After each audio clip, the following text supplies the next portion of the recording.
Chicken neck. এই নাম শুনলেই প্রথমেই মুরগির ঘাড়ের কথা মাথায় আসবে অনেকের।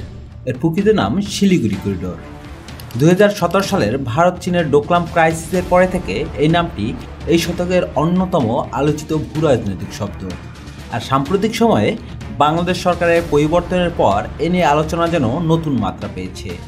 7 states of India, eastern part of India, called Seven Sisters. They are landlocked countries.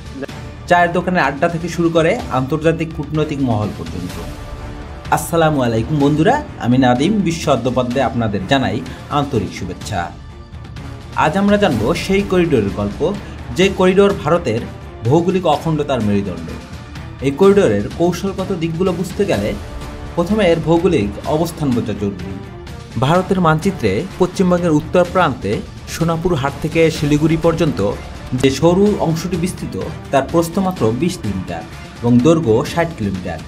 এই করিডোরটাই ভারতের মূল ভূখণ্ডকে সংযুক্ত রাখে উত্তর পূর্ব ভারতের 7টি রাজ্যের সঙ্গে, যা আমাদের কাছে পরিচিত সেভেন সিস্টার্স নামে।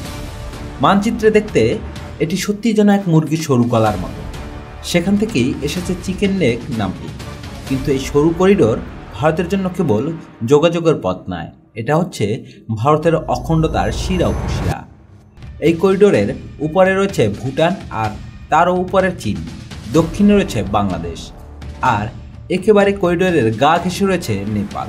অর্থাৎ এই ছোট্ট এলাকাটি ঘিরে 4টি দেশের ভৌগোলিক ও কৌশলগত দাবি দেওয়া জড়িয়ে আছে।